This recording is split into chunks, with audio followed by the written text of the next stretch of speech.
before we talk about how Africans deal with conflict, we must discuss the African philosophy of Ubuntu, right? Basically meaning I am because we are. Africans have always been communal in nature. Africans have always been people who believe in the power of family, the power of oneness, the power of togetherness. And because that is how they operate, the value of human life is always put at premium. Africans have always been people who value human life and value each other, regardless of whether they disagree or not. They attack the issues without diminishing the inherent value of a human being as a human being. That's the first issue. So before we talk, I think, about um, how they deal with issues, we need to talk about the Ubuntu philosophy and the concept of Indaba. I think you can come in on that. If you, in my mother's language, the dusk, you know, dusk, just after the sun goes down, you can see people, but you don't know who they are. You can see the silhouette, yeah. That time in my mother's language is called Muntua. Basically means there is a person. And when Mm. you think about that kind of statement, what does that mean? The African mind, once you see a human being, you know you found safety. Yes. You know you found companionship. Yes. You know when the lion comes, you'll be together. But the introduction of the Western style of governance means that you can no longer be sure. Mm-hmm. Because that person you've seen might be a slave driver. Mm-hmm. You see what I'm talking about? Yeah. Or it may be someone who has come to do you somehow. You see what I'm talking about? Yeah. The major distinction between the way we approach issues here and the way some of our other people in the world approach them is that we have what I can think of as a flat society. It's horizontal. We are all at the same levels. Our differences are in the way we look at things. But like you pointed out, in Africa, we begin by assuming that the other person has the same worth as you. So anything that you differ on has to do with the ideas. So you're always attacking the ideas. And that is now where Yeah, yeah. Indaba comes Yes, in. yes. So when Africans need to discuss, they have Indaba. Mhm. There's a space to Yes, discuss. yes. There's a space to talk. Yes, We do not necessarily have to attack one yes, another and destroy one another. yes.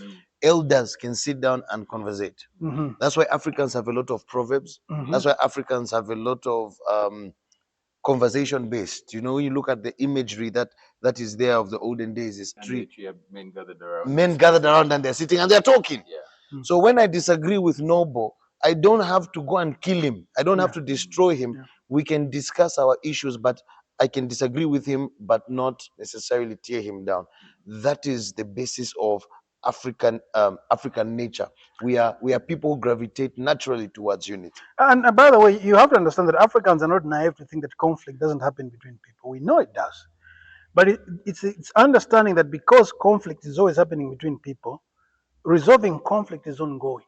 Which is why people don't gather at the Indaba only when there's a problem.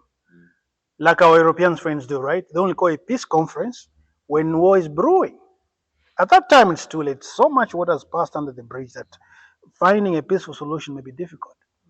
Africans are always at the Indaba because every conflict that comes must be resolved before it grows to the point where it is unmanageable. I think just jumping off that, we can then go now to discuss how did we naturally deal with conflict? Because I love the point that you brought out, Engineer Brian, talking about how we attack the ideas and not the person. Mhm.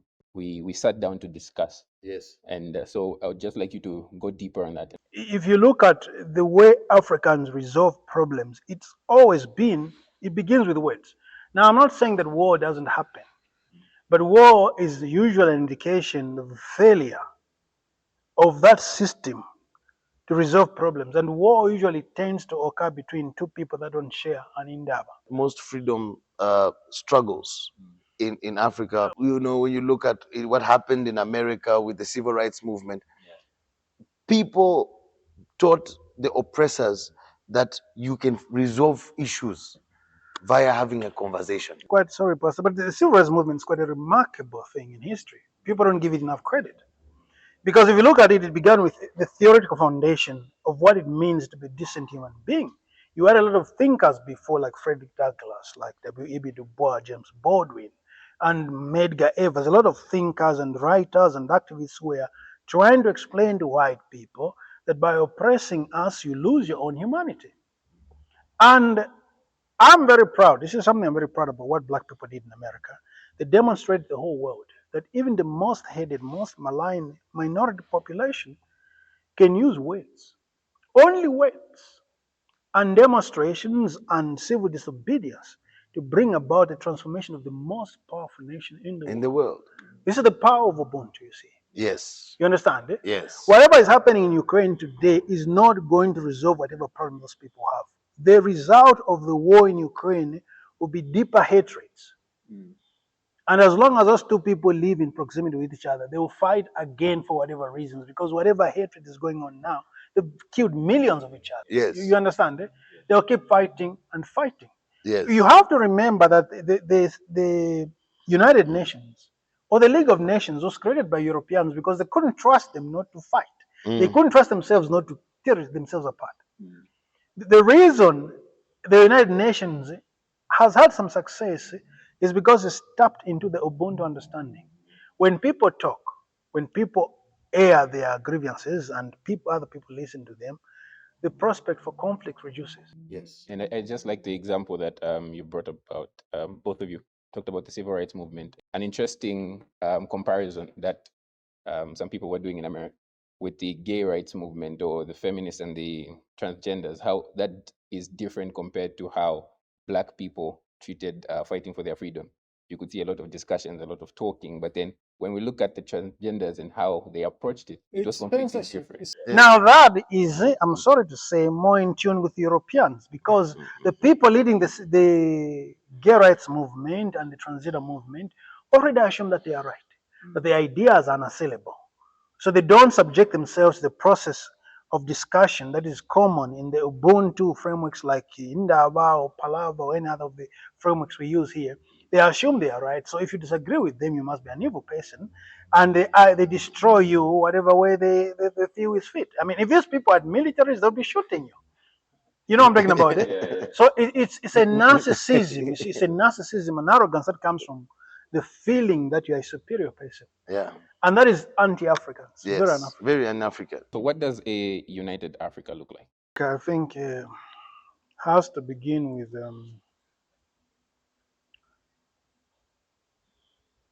understand a bit more unity around the idea of who we are as a people. Unfortunately, we don't know how little respect other people have for us. I mean, this is the truth. Whenever anybody in the world wants to feel good about themselves, they think about black people. If an Indian wants to feel good about themselves, oh, my life may be crappy, but I'm not black. You understand? Eh? An Arab, a Chinese, a Polynesian, an Indonesian, a Russian, who are white people feel superior about themselves because they say, you know what, at least I'm not My life black. may be bad, but at But least I'm not black. black. You understand? Eh? Yeah. We are the anchor of the human race. You know, many people use us as the foundation of who they are. They look at us and they think to themselves, oh, at least I'm not black. You understand? Eh? And this did not happen by accident. You understand? This did not happen by accident. This has been a process that has been brewing for almost 2,000 years. It began with the Arabs wanting to enslave us. And Arabs have been enslaving us continually. They still enslave us now. African unity has to begin with understanding that we are surrounded by people who look down on us and who in many ways hate us. We may choose to blind ourselves to that reality, but it's an inescapable truth. Almost all people that are not black look down on black people. So in a way, we have no choice but to unite. But more than that, it's a simple understanding that black people may be very diverse, but we are also very similar. I think last time I gave the example of pap in South Africa, sadza in Zimbabwe, shima here, ugali in West Africa, ugali in East Africa, fufu in West Africa. It's the main meal of the day. And in many ways, Africa has always been kind of a village. If you go to any rural setting in Africa, whichever part of Africa you come from, you feel at home almost immediately. It's something I've experienced. If you go to Ghana, for example, you go to a village in Ghana, it won't take time before you feel like you're at home. So the inescapable truth is that we black people are the same. Yes. African unity begins with us identifying as African before we even identify with our nationality. Yeah. Right? because Yes. obviously he talked about 1884, which we're going to talk about in a bit. But our state as Africans predates our nationalities. Yes. It predates all these things. So when we identify as African before our nationality, as African before our tribes, as African Indeed. before our regions, then we are then going to step into African unity. What brings division is when we identify more with a nationality or more with a tribe, and then I begin to look at someone who is not from my tribe as a different person. Yes, someone who is not from my region as a different person. That brings disunity. But the identification of I am African before any of these things takes us towards unity. The second thing is African unity comes when we all realize that we are stronger together. He mentioned about how hostile the world is around Africans. When we realize that, look, if we don't unite, we are going to be crushed. Divided we fall, united we stand. The comprehension that we are not in a friendly world. We're in a Yes. world that wants to kill us. Yes. We are in a world that wants to enslave us, Yes. colonize us, Yes. destroy us. And the more we are fragmented, the more we become the whipping boys, the punching victim, bag. the punching bag of the world. Because every time you look at a black American mistreated, how do you feel? You feel terrible. How did you feel with George Floyd? It does not matter whether we find it convenient or not. The only way black people can have any kind of power is if we unite. The We are only one way people. black people can survive is first of all by reconnecting with all the people that were stolen from this land. So we need to reconnect with black people in America, black people in the Caribbean, in Latin America, in the Arab world, in Persia, in Turkey. You understand them? Yeah. Nationhood, black dignity requires black power.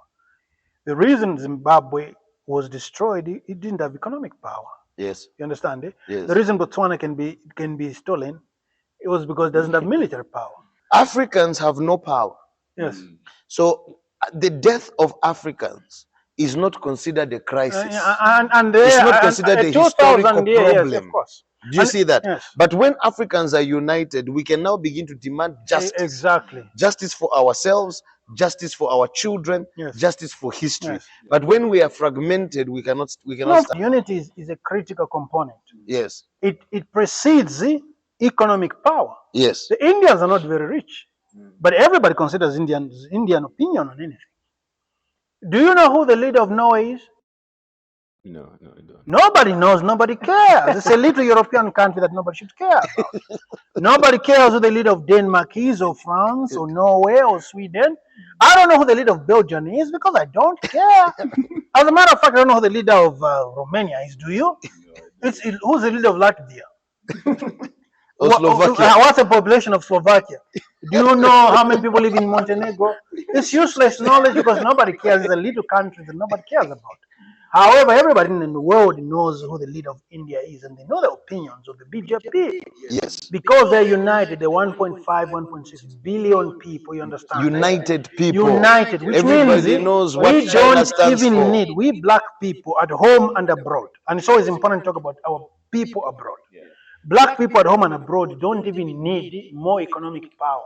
If we were to unite today, then we'll be able to project power from a single point. Yes. Like the Indians knew from Delhi, like the Chinese do from Beijing, or the Russians from Moscow. And that alone provides its own protection. So what we need first before economic power is unity power. Unity power. Because yes. the economy of Yes, Africa is yes, globally yes. strong, but the problem is that it is generally fragmented. Exactly. And that It is fragmentation only makes unity. it easy for you to be destroyed. Unity, like I That keep is why saying. the Europeans' number one method to colonize was divide and conquer. Which is why Yes. a tiny little country like Britain could have colonized a huge country like India. Disunity makes our power irrelevant. A good example to look at this is if you have a bully in school. You have 500 students and one bully. If 10 of them united, they'll beat the bully up. But because the remand is united, the bully will be bullying everybody. Look at how America is fumbling in Iran. If Turkey was to unite with Iran and Afghanistan and maybe Pakistan, America will be chased like a dog from the Persian Gulf. It's this unity that makes those people weak. And it's this unity that makes black people weak. If we united, then we'd have at least as much power as the Indians. You know, it is unity. Unity is the only shield that will defend our liberty. Yes. Our people in America must feel protected by us. If the Jews can do that, why are we not doing it? All Jews in America are speaking up for Israel. You And that's the thing that we can learn from the Jews. That's we can one learn thing. unity. We can learn unity from the Jews. You Yes. understand? We black people, every black leader in Africa must be putting America's feet to the fire about the state of black people in America. We're talking about the method in which the Europeans used to divide Africa. Yes. Something that we touched on, and maybe we can dig deep Yes. on now, is the Berlin Conference. Yes. So the Berlin Conference, 1884 It's to typical. 1885. Like I said, it's the greatest disaster. It's the in greatest black disaster history. that has happened in Maybe black as history. bad as slavery. And some of the divisions really make no sense. If you look at, for example, you look at Hausa. The Hausa in Niger. And the Hausa in, which is French speaking. Yes. And the Hausa in Nigeria, In Nigeria. which is English speaking. Yes. The fact that Hausa in Nigeria can think that the Hausa in Niger is a are different group of strangers, people. it says more about us as Africans, how we've swallowed the division of the white man, more than it says about them. You know what I'm talking about? And the example I gave earlier about Fufu and Shima and Sadza should really tell you everything you need to know. Whether we like it or not, our fate is shared. The question really should be, how do we ensure that this thing happens? Black people that are scattered around the world, like if you go to Yemen and you go to Yemen, like in Sana and Aden, black people live in ghettos there. Nobody speaks for them because black people at home here have kind of forgotten about them. It is Northern Rhodesia that then became Zambia. So we still built upon the foundation. It is still Northern Rhodesia. It is still Northern, it is, so in order for us to truly be united, we have to look beyond the seeds that were planted in the Berlin Conference in 1884 and begin to realize that, okay, so a Malawian is me. A Congolese is me. Yeah, I mean, an Ivorian is me. Where I find the power of the boundaries, if I may just insist, the power of the boundaries is not the borders.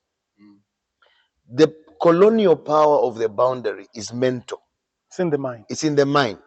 It's convincing you. You know that the border, when you go to the Zambia-Malawi border, there's no line. There's no line. Yes, there's no line. But it's a convincing you that they are you strangers. and the Tanzanian are two different people. That you and the Ugandan are two different people. Now, if the colonizer can keep you in that mind frame, then he can keep colonizing you, because now, when you're negotiating, you never negotiate as one block.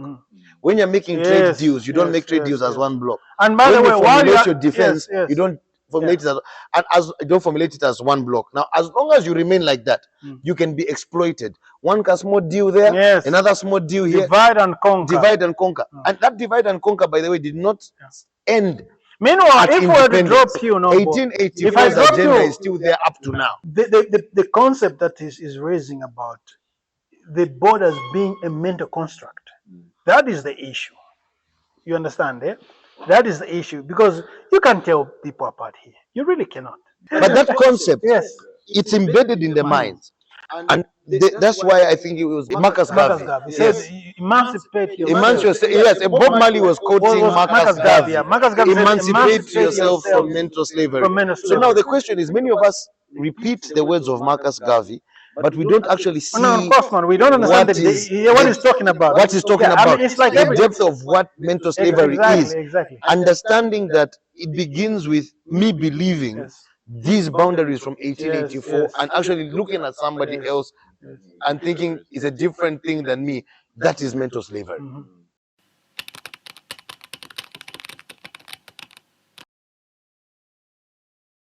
Africans were united regardless of the skin shade. But when the colonizer came, he was looking for every point in which he can divide. And in order for him to conquer, remember that the basis of division is conquering.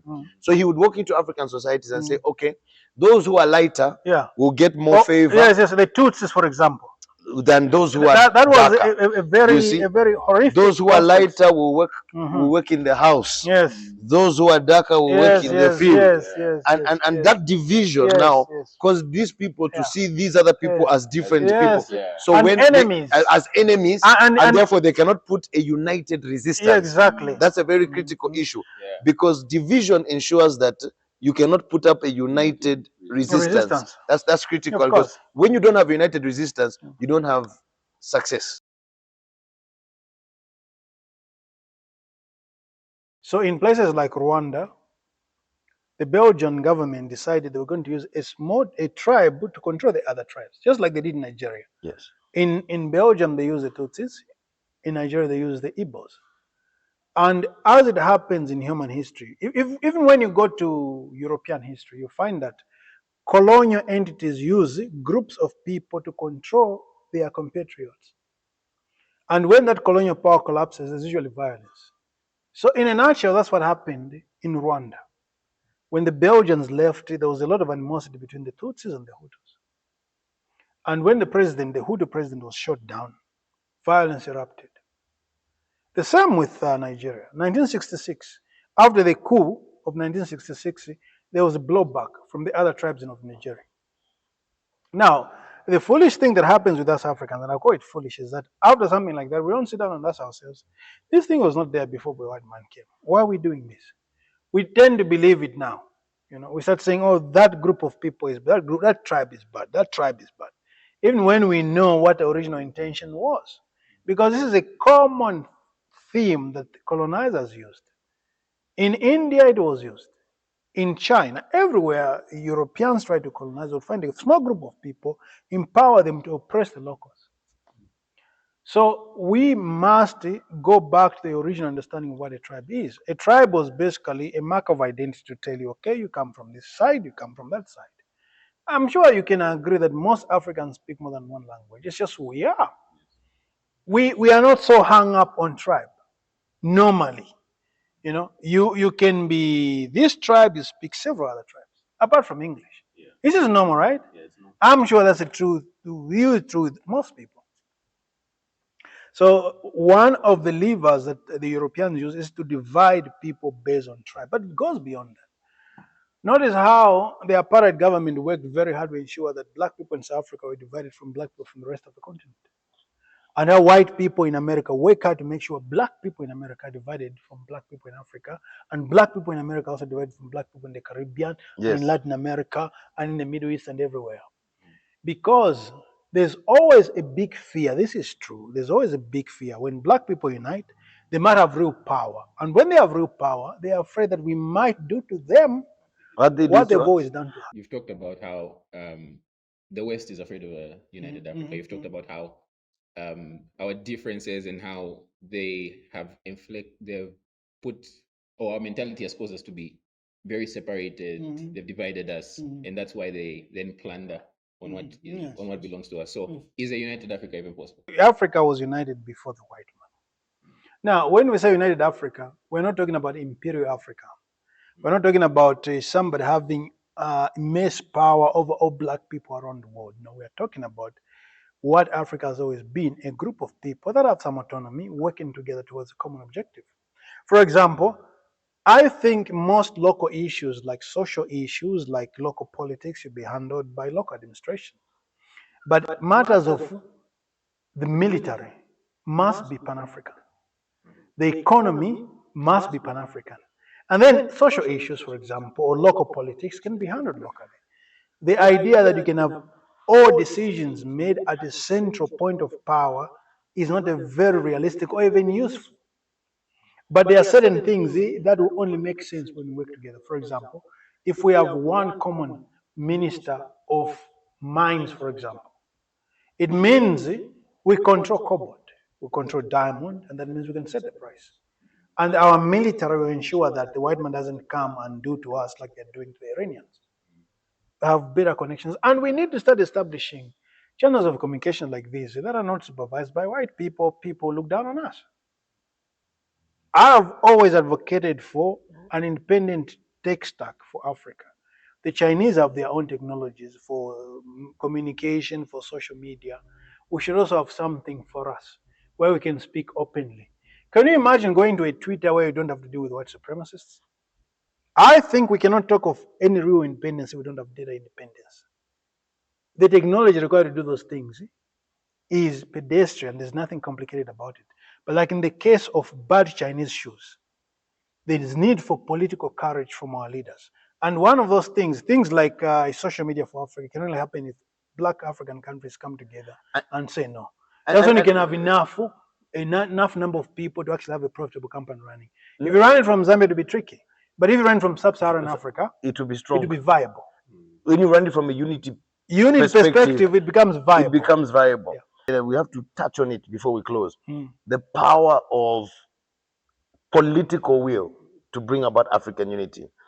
Leaders who have a different mentality. Yes. Leaders who want to see this continent move from where it is to a different place. We need to come to a point where we realize that if we see ourselves, our self-worth as better when it has proximity to whiteness. White people, when white people approve. When white people approve of you, when the Westerners approve of you, then you're good. For example, then that is a problem. Now look at this, right? So we are not saying that the death of the Palestinians is a good thing. But what we are saying is we're saying in Congo, that's our Africans are dying. That's our business. That's our business. In Sudan, that's our business. You can say in Nigeria, that's our business. But now, because we hate ourselves, we think it's acceptable. We think it's okay. And what we'll do is we would rather get some social media traction by talking about free Palestine than we'll talk about free Congo. We can wish the Palestinians good luck. We can wish the Iranians good luck. But my battle is for the Sudanese. The Congolese. The Congolese. I want peace in Nigeria. I want peace in Ethiopia. I want stability in Haiti. I want prosperity in Jamaica. Those are the things that concern me. I want Black people in America to be prosperous and united and look forward to moving home, coming back to Africa as often as possible. That's my business. I want us to connect with Black people in Yemen, in Basra, in Persia, in Turkey, all around Asia. I want to connect Black people in Latin America and bring people back home. That's my concern. It's not like I hate other people, but this is of greater concern to me. Yes. Because by compelling us to hate ourselves, we can conclude by saying that once upon a time, Africa was divided. But now, there's hope. There's hope. There's hope. A new generation is rising. A new generation is rising. Consciousness is rising. Yes. Of people that love this continent enough to love die themselves. for it.